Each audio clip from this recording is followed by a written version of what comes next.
I'm B.Reith. I'm at the kitchen here in Houston. No, man, we're at the MISFIT Tour. This is my first night just jumping on. So, oh, really? Okay. Yeah, excited. Good. Kind of tired. Yeah. Merged together. Yeah, you said you were tired because you've been working on the new album that's coming out. Yes. What's the name of it and when does it How come? the Story Ends comes out November 1st. Yeah. Which we made it easy, 11/1/11. You know, some people are like 11/11. They're like, no, 11/1/11.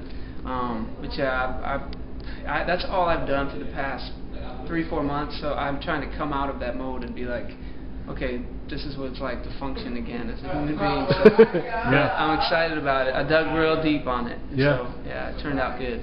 And you announced that title here, actually, in Houston, right? I did, at Woman by the Bay. Yeah. Yeah. It was. We said let's make it special, and so that was it. The grand announcement. And this is back to independence now. You're doing things on your own, and yep. Is that you said that's been a lot of work? Yeah, it's different kind of work. I think for me it was so much more freeing to say, okay, with Calvin, the guy that manages me, and me, we sat down. We're like, all right, what can we create?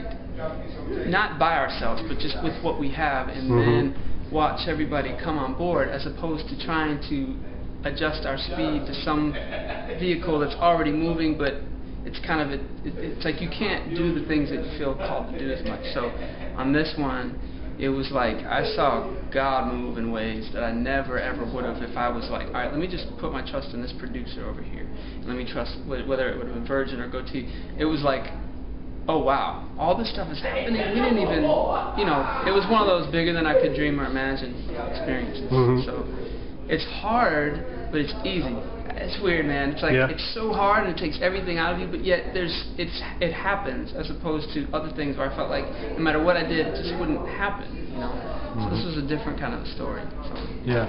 And last time you were here, I interviewed you. We talked a little bit about K9, and then you did the "I'm Sorry" song with him. You kind of reconnected. Cambino, yeah. And you said you also some of the songs on the new album are kind of taking a little more of an urban feel. And I know you've got like Lecrae involved and that sort of thing. Yeah.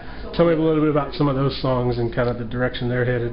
Well, I think there was a season I went through where I felt like I was introducing myself to everybody. So I was like, I got to be careful here because I'm pop, but I do hip hop. So it's like if I say hello world, I'm hip hop, then it's like that's not who I really am. And then I wonder, will I lose people that would have been interested that don't particularly like hip hop? But then on the flip side, now that I've been introduced, it was like, man, I write hip hop music. This is a part of where I come from. Not streets urban. This is but this is what I listen to. This is the So because of that, it was cool to just let it come out and then let the relationships with Lecrae and even K9. I got him to do some. I told him I wouldn't tell the world that he did some A's for me on the song. It's pretty cool. So So I already broke my promise to K9. Oh no. Yeah. So another guy I know you had mentioned, I think I seen on Twitter recently, was Matt Wertz.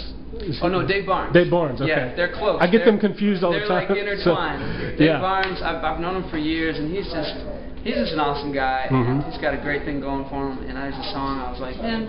And it's funny. It's happened with P.J. Morton too. It's like you get a guy on your song to sing the second verse or whatever, sing what you wrote, and the song becomes this whole other thing. And now you see two guys working together. It exposes me to their fans, and as opposed to me just doing it all and trying to be Mr. Magic. Yeah. That one turned out great. Both of those. I was almost like, I got to redo my vocals now. These guys I'm like, hey, kind of raise the bar a little bit. So yeah.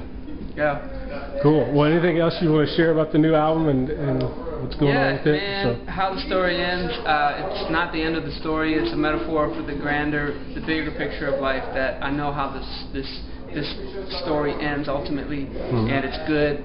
Right now, it's kind of ugly in a lot of people's lives, but that's what makes the end so good. That's the title track on the record. I'm very excited. There's some nitty-gritty core just pouring out of what's in me on there, and it has to be good. It has to connect with people. So I made sure about that. I'll let people decide whether they like it or not. But that's November 1st, and after that, it's just wanting to hear the feedback, wanting to hear what people think, and hear the stories of hopefully how it impacted lives.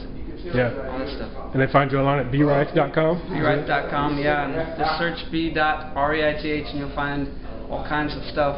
probably stuff I don't want you to see, but it's up there.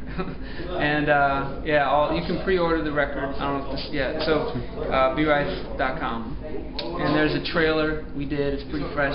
We did it in Houston. It's like I'm running upstairs and stuff, and so there's a lot of cool stuff. Yeah. Good.